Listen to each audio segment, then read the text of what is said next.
Hey, this is Brian, And Shelby. and you're listening to the Hyperspace. Pod Blast.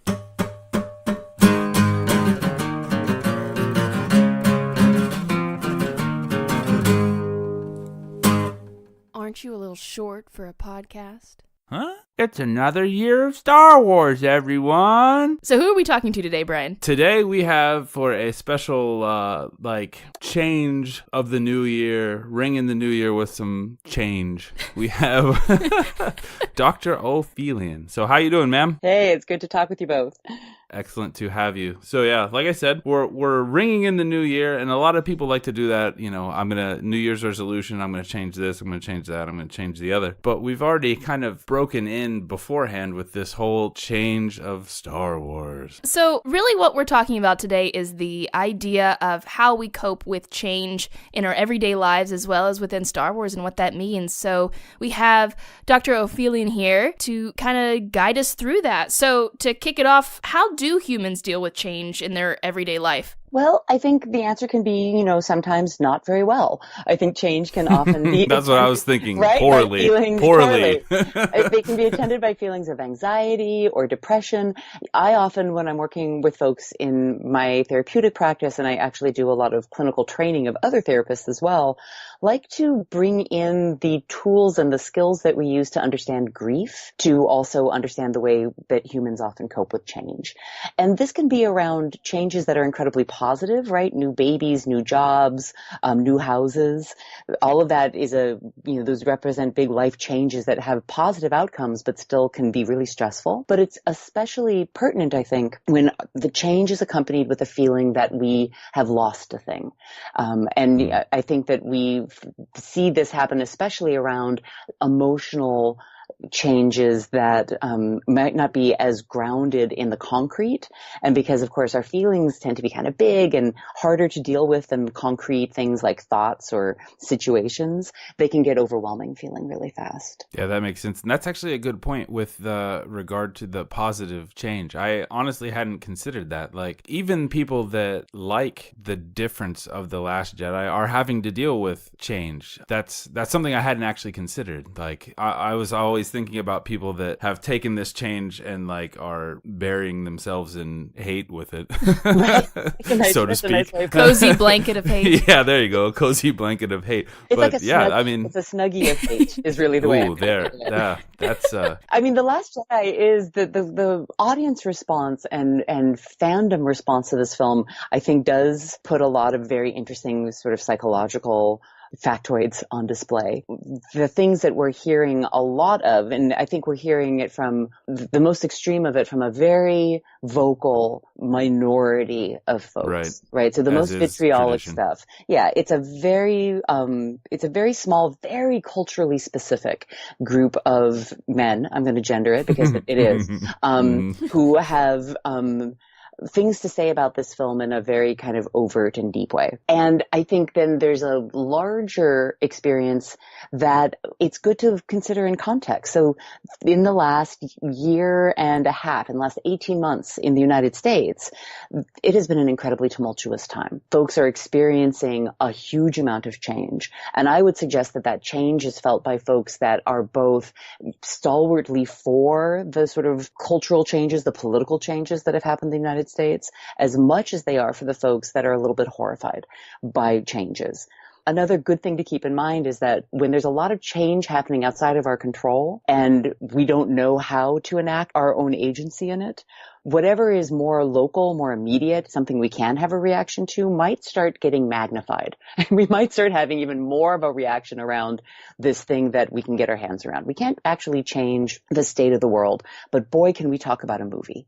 And so it's always just sort of also say, how much of this is actually my reaction to this film? And how much of it is how I'm feeling in the world right now? Did I go into this feeling sort of secure and grounded? Or did I go into it in a kind of unbalanced, to use to use, I guess, Snoke's language, they go into it in an unbalanced way. But I think what a lot of folks are experiencing is a divergence between the Star Wars that they held in their hearts and minds, and then this next round of storytelling. And this is inevitable at any point moving forward in the franchise, because you simply don't get to have 40 years of, at this point, a lot of headcanon, right? A lot of people not just having their experience of these stories that are incredibly meaningful to them, but having assigned layers and layers of meaning beyond the meanings that the original storytellers ever intended. At some point, we're going to diverge from the way that we hold those stories inside. So whether you loved or hated The Last Jedi, probably a good skill set to have, to be prepared for your stories to sometimes deviate from the stories that you tell yourself, because of course storytelling is it's a very subjective and personal process. I was just going to say, it's very much that sort of like meme expectation versus reality thing right now that everyone is kind of dealing with. Like, they had their own, basically written their own Star Wars story. Like, well, okay, we're getting Luke Skywalker back. He's going to be exactly like the Luke Skywalker from 30 years ago in universe. And then he's not, and people are like, what? Like, yeah. And it's also interesting because Star Wars, I think, a lot of times has been the rock and constant for a lot of people. Even if it is different stories that are being told, a lot of times it's very expected, or you can kind of see how things are progressing, whereas this has kind of thrown everything up in the air. So it's interesting to me to see people who a lot of times use Star Wars to cope with change in the world.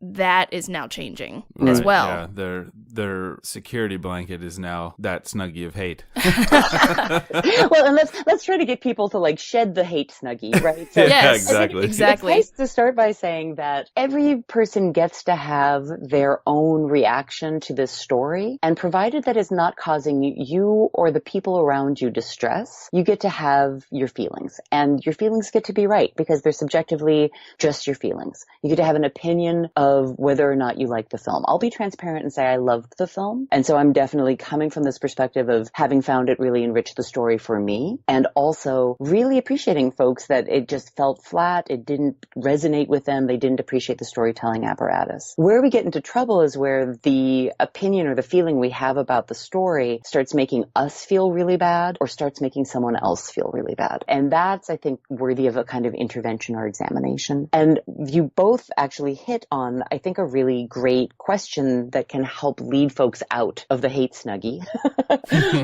which is to ask yourself, what purpose have these stories served for me? Because I think you're very right in saying that we often use comforting stories as means of coping with challenging situations. And a part of what makes them comforting is they're predictable, or they behave in a way that they set up a cosmology that we're used to. And certainly Star Wars has been historically incredibly effective because it is sort of excellent projective surface. And I would suggest also it's been very effective because up until now it's been really vague, like really broadly drawn with these extremely accessible themes that folks can place themselves in. They can insert themselves into the story and read it in a number of different ways that serve a purpose. So often when we're experiencing a kind of unsettled feeling or a sort of like, this change is not making me, happy, I'm feeling bummed out about this, it's because the purpose the thing was serving is somehow gotten knocked offline. And it can be helpful, I think, to do a few things. The first, be able to reality check. And I do think that science fiction and fantasy and genre fans are actually extremely good at this. We understand the difference between reality and fantasy. We understand the difference between our daily lives and the stories that we enjoy that help us cope with our daily lives. This is a story that we enjoy that for many folks help us cope with our daily lives. And we understand that it's not real. It's important and it's vital and it's significant. And it might infuse every aspect of our daily lives, right? We might have tattoos of it and collectibles and like all of these things.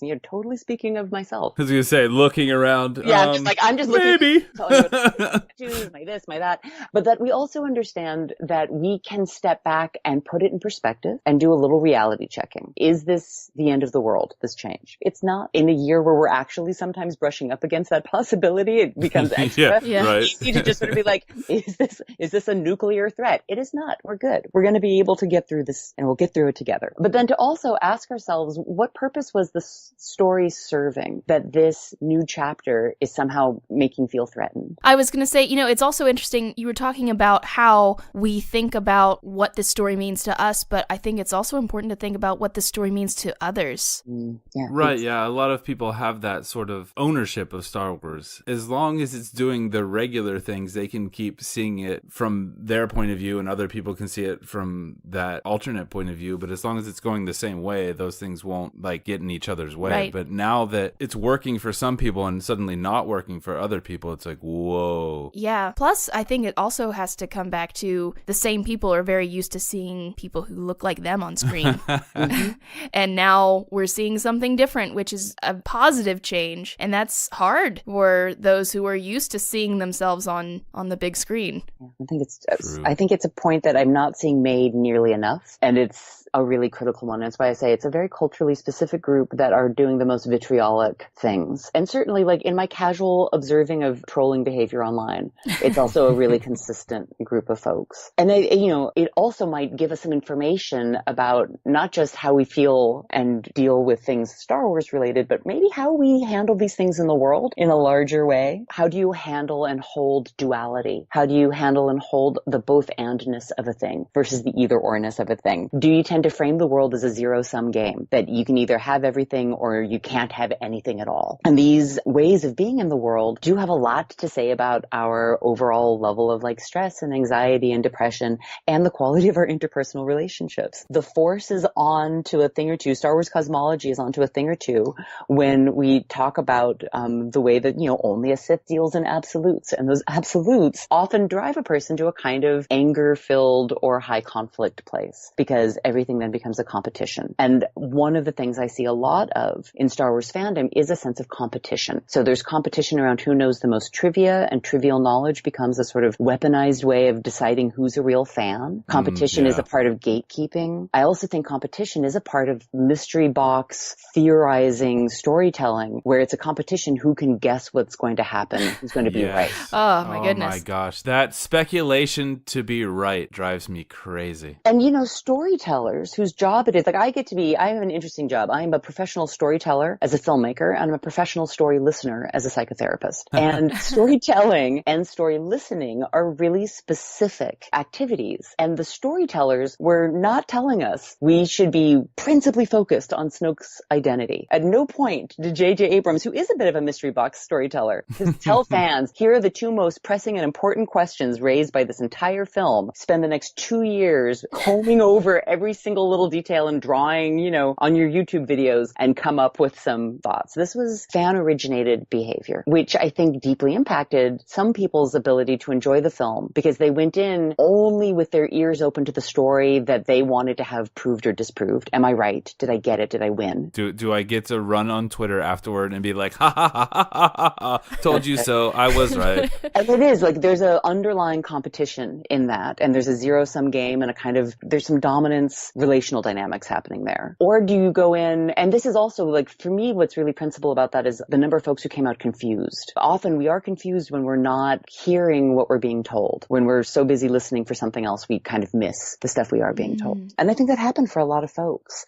And of course, there's a huge kind of groupthink thing that happens here, and God bless social media helps really create this, where we are social creatures and we tend to get very influenced by what we're told is important. So enough folks became competitive enough about their theories that we as a group of fans or as a group of audience members, I think, started being told this is what's really important. Enough folks came out of their first screenings of The Last Jedi vehement enough that I agree they didn't feel they were centered enough in the narrative. And they also wanted a stagnant character that would go through no growth or change in 30 years. Of course. And, yeah. Right? And which, they especially wanted out of their kind of one white cis male hero lead. I think it's very telling that that character was so disappointing to so many, and he was so validating and inspirational for so many more. And there's interesting demographic shifts between those two groups. But that there wasn't a way of just being open to a new story, being interested in being told a story. I kind of think of it as library story hour, where the librarian sits and reads a story. As kids, we come in and we sit down and we listen to a story. And what I think happened with a lot of The Last Jedi is that the children stormed the library and knocked the book out of the librarian's hand, and we're like, that's not the story. That's that's not how it's supposed to go. And librarian's like, look, I have this book. This is the story. This is what you showed up to hear. Yeah, that's kind of a brilliant metaphor, actually. I like picturing that in my head, actually. Yeah. Chaos, kind of Lord of the Flies situation.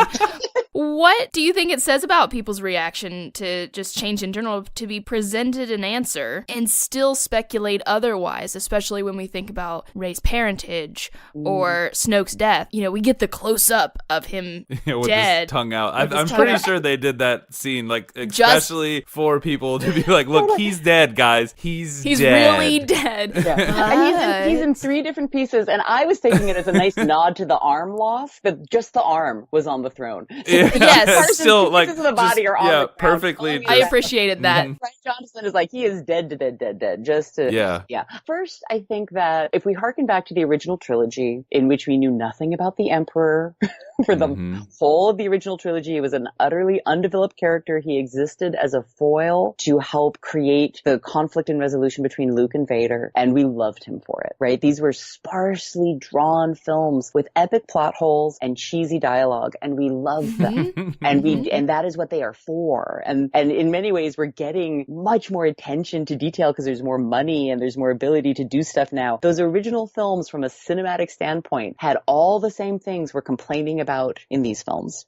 I also like to remind folks that at least those of us that went through the original trilogy in the theater, we had to wait 3 years in between films, which feels unmanageable in this day and age of a Marvel film every 7 months. But at the end of Empire Strikes Back, we spent from 1980 to 1983 collectively certain that Vader was lying to Luke about being his father and that he was just trying to psych him out. All the stuff we're saying about what Kylo said to Rey, we said about Vader and Luke in the 80s. That this is a natural thing, I think. I think it's an invitation on the part of storytellers to let us experience some of the ambivalence and conflict of characters, right? I don't believe it. No, it can't be true. And so then for 3 years, that's not true. That's impossible. Exactly. And how wonderful then, as an audience member, I am so connected to this character. I am engaged in the same kind of cognitive distortion as they are. I'm engaged in the same denial. So, those are just some of the things that we do as audience. I do think in the 40 years since we started watching these movies, filmmaking and storytelling has changed in a way that has invited significantly more fan theories and fan preoccupations. I think about, for instance, the series Westworld that was on HBO. I think it's coming back for another season, maybe this year. And there was a whole section of Reddit that was, again, men devoted to figuring out the plot twist. And they did. And as a result, it made the last ending of Westworld really kind of wah-wah. Because what would have been a kind of awesome moment if you were just letting the story unfold was something it's like you basically, they peeked at their Christmas presents. And then on Christmas morning, they knew what everything was. And they shoved it in their parents' face. It's not just to know, but they want to figure it out and then be like, they want everyone else to know that they got knew. us Star Wars toys, you idiot. And that's the competition and a sort of what is going on here, that the most important thing is for you to win or be right. And that process, more than the content, more than what you figured out, the process of why you might need to do that, why you would need to do that and tell others. If you love to do that for yourself, some folks love to read the last page of a book before they read the whole thing. That's fine. If you love to do that so that you can gloat or point at someone else or use it in interaction, that's a deeply competitive dynamic that's going to negatively impact your capacity for intimacy and friendship. So that's a good thing, I think, to look at. Well, I don't think as people we ever do anything for no reason. I think we tend to be doing the best we can with what we've got. And unfortunately, some folks don't have as much as they need. And in the case of these folks that get very competitive, very judgmental, very trolly, there's a communication of, okay, this is the way I can compensate for a thing. This is the way I relieve my own anxiety. I can only do it by trying to assert my expertise or my rightness over others. Right. Yeah. And that's a miserable thing to be on the receiving end of, right? Right. Yeah. It's I get the negativity that people have toward trolls and people like this, because it's so harsh and it's, I don't know, depressing to get online and have to deal, sort through all this garbage to find the decent stuff out there. But I find myself feeling so sorry for these people, the lack of, the understanding that what's lacking in your life. What is wrong that this is how there might be out there there, some actual people that just like, this is how they find their jollies because they're for some reason terrible people. But for the most part, this is like you said, a compensation for something, and that's depressing. It's sad. For It's them. sad to, Like, to think about that. Yeah.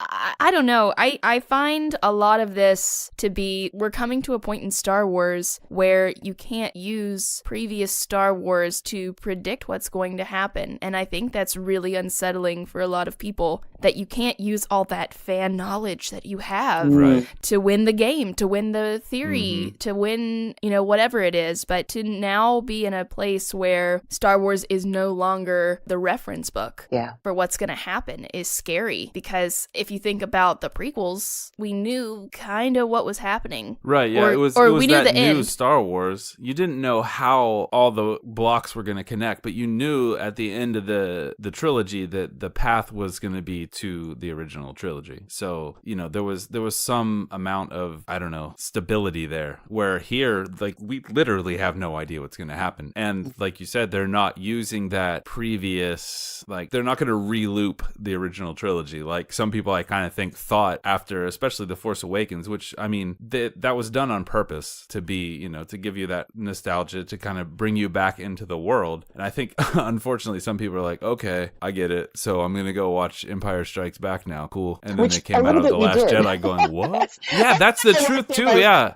I was like, excellent middle chapter. There's something interesting about, there are huge numbers of fans of the extended universe who love the EU because of the stories. And I think that, in fact, is the majority of EU folks. And then I think there's a vocal group of people who hate the Disney acquisition. And they hate the current Lucasfilm leadership. And because of that, they also hate that their weaponized trivial knowledge that came from the EU doesn't count now, right? That's the language they use. Even though these books are in print, Lucasfilm has said, you may have these stories. We will never take these stories away from you. We are managing a story group that is like a many-headed Hydra beast, and we have got to get some continuity going on here. And so, because they would be yelled at if the continuity wasn't there. And they're doing this like, epically difficult storytelling thing. That is a decision that absolutely had to happen. And if you love those stories, no one is taking them away from you. And that, I think, is a part of the thing to help move through this. If these stories start going in a direction that is not resonant enough with the Star Wars of your youth, the early films, and it's always worth it to keep in mind, a part of why we love the things we do that we're introduced to as children or as teenagers, especially, is that they happen at developmental periods where they are especially resonant. And so we can't detach the environment, the time of life, the transition of life from our consuming that story at that time. But we also can't recreate it. So I often say there's all these movies that came out in like the 80s or 90s that are not magical to me because I was too old for them. I'm not a Goonies fan. I was just slightly too old for the Goonies, and it seems silly. That's it. Get out of here. Brian. And I do not need to run around and tell Goonies fans that what they love is bad, because it's not. It's just, I was not at the right window. So it could be. That's how I feel about SpongeBob. I was actually just thinking about SpongeBob. Yeah. So it could be you're coming at these films from a stage of life where you're not in the magic zone anymore. It could be that you love the stories more that were previous. No one is taking those away from you. It could be that you want to stay in the extended universe / legends and not go with this new canon. No one is taking that away from you. So it's in a way that's also just like to have permission to not like a thing and to stay with the thing you have. And then I think it's also good because criticism and negative comments have more psychological weight and impact than positive ones, right? The sort of pop psychology ratio is that for every sort of negative feedback, for every criticism, it takes 10 pieces of positive reinforcement to counter that. So it is a lot easier if you hate a thing for someone to be like, I really like that, and for it to just roll off your back like water. If you love a thing and someone tells you that they hate it, it actually has a much deeper cut. So let's play well with others, and let's have our legitimate, totally okay feelings and thoughts about movies and stories, which is what these are, but also be kind of kind to others in the way that we share those thoughts. Because, and I think we really learned this through the prequels, people get to love a thing or really dislike a thing, and we still actually have to share the same planet. We have to all live together. and we do that best when we have a lot of respect for possibly having different experiences of the same story. Yes. Which BTW was a spectacular subplot in The Last Jedi, was the fact that like Ben and Luke had different experiences of the same story. They had different experiences at the same moment in time. Really profound sort of psychological lesson being taught in the way they framed that. Yes. This movie was a psychologist's dream, by the way. There were so many beautiful interactions with folks there. That's a whole different episode. Loved it. I mean, there are so many things about The Last Jedi that I love that are a much deeper understanding of it. You can just kind of pick and cultivate and really enjoy, which I'm excited to do over the next year and a half. And so what are your recommendations to people who either enjoy or don't enjoy this film? In that in-between, what's a good way to kind of manage the anxiety of what's going to happen, especially because we kind of rounded everything off. A lot of people were joking about Ryan wasn't told he was making episode 8. He thought he was making episode 9. So without that like obvious cliffhanger ending or anything like that, how do people kind of manage the anxiety of like what's going to happen now for a while? Well, one thing we might do is ask ourselves this question: what kind of a story listener am I? And how can I orient myself to enjoy being told a story? So if you are a mystery box solver, if you're a kind of person who just loves it for the theorizing and the figuring out what the big mystery is, to be able to ratchet in expectations and know, okay, these might not be the stories that are doing that with me. There's plenty of procedurals. There's plenty of series that the whole point of it is a whodunit and trying to figure out the question. You might shift the stories that you really want to get the most passionate about and get those mystery solving yayas, to use the clinical term, out in that space. But also, I think there's something, part of why people see these movies over and over is that we do tend to find new things to read in them. So this is an invitation also to just practice being able to sit with a little anxiety or unknowingness and prove to yourself, show yourself the way that can be a tolerable state. And again, we can do a little bit of reality checking and putting things into context and proper perspective.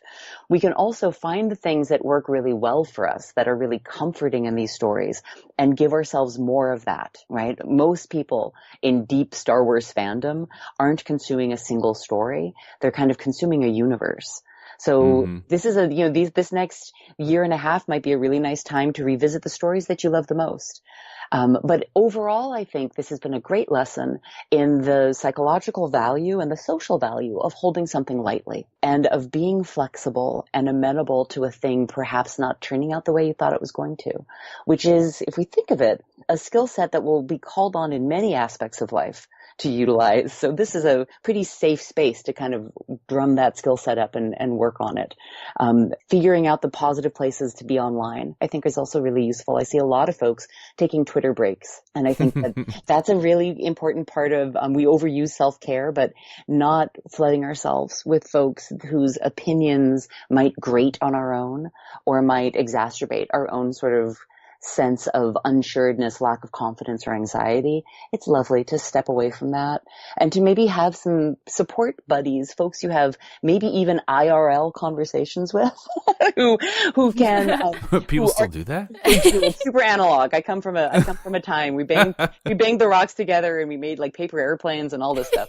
But to increase your social contact with folks that are interested in having constructive, open conversations, and again, to practice the joy of that. Because stories, their purpose are to give us comfort and joy and inspiration.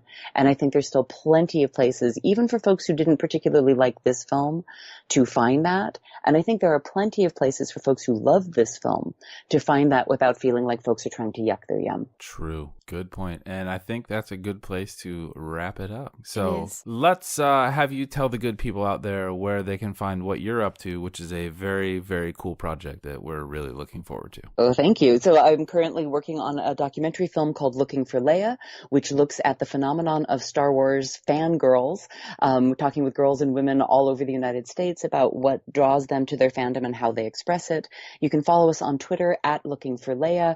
We've got a kind of fledgling Instagram, which is actually at Leia Fangirl Film. You can find me on Twitter at Dr._Ophelian. If you've got show notes, you might pop that in there because it's impossible to spell.